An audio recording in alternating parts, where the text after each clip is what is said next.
बिस्मिल्लाहिर्रहमानिर्रहीम। अस्सलाम वालेकुम वरहमतुल्लाहि वबरकातुहू। मैं हूं homeo herbalist doctor Mohammad Mukhtar Qadri, कामों के गुजरांवाला, पाकिस्तान से।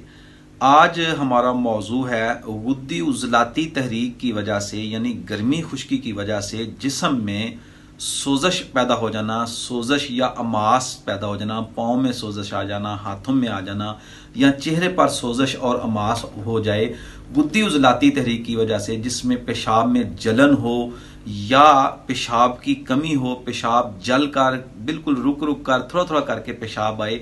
इस तरह की जितनी भी गुद्दी उजलाती इलामात हैं उनके लिए ये आज का अलामात जो हैं उनके लिए ये आज का नुस्खा है। उम्मीद है इंशाल्लाह नुस्खा आपको पसंद आएगा।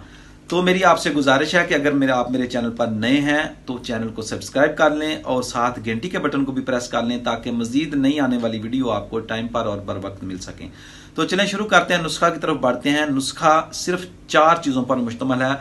बहुत ही अच्छी चीज़ें हैं, इनका नुस्खा आप बनाएं और इस्तेमाल करें।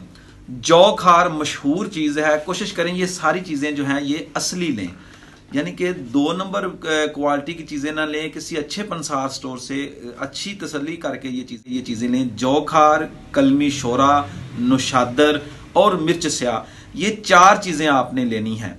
चारों चीज़ें क्वालिटी के लिहाज से 1 नंबर हों, अच्छी चीज़ें हों, तो फिर इंशाल्लाह नुस्खे का आपको बहुत ही अच्छा रिजल्ट मिलेगा।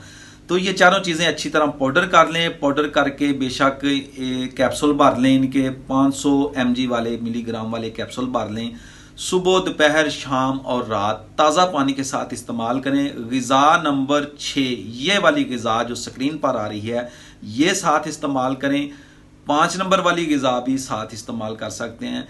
इंशाअल्लाह अज़ीज़ सोजश और अमास, चेहरे पर सोजश, हाथों पर सोजश, पाँव में सोजश जो है ये सारी इस नुस्खा से दूर हो जाएगी। जिन मरीजों को पेशाब कम आ रहा हो, रुक रुक कर जल कर आ रहा हो, इंशाल्लाह इस नुस्खा के इस्तेमाल से काफ़ी ज़्यादा बेहतरी आ जाएगी। अमास ठीक हो जाएगा। जिगर और गुदद की जो गुद्दी उजलाती तहरीक की वजह से सोजश होगी तो वो इससे इंशाल्लाह उतर जाएगी। पूरे जिस्म पर भी अगर सोजश होगी गुद्दी उजलाती तहरीक की, ये नाज़रीन कराम ज़हन में रखें, मिजाज के मुताबिक इलाज करें। अगर मिजाज असाबी है, तरी वाला है, तो उसके मुताबिक नुस्खा इस्तेमाल करें। अगर मिजाज खुश्की वाला है तो उसके मुताबिक नुस्खा इस्तेमाल करें। अगर मिजाज गर्मी वाला है तो उसके मुताबिक नुस्खा जो है वो इस्तेमाल करें। इंशाल्लाह उससे आपको फौरी फ़ायदा होगा और आप तंदुरुस्त और सेहतमंद हो जाएंगे।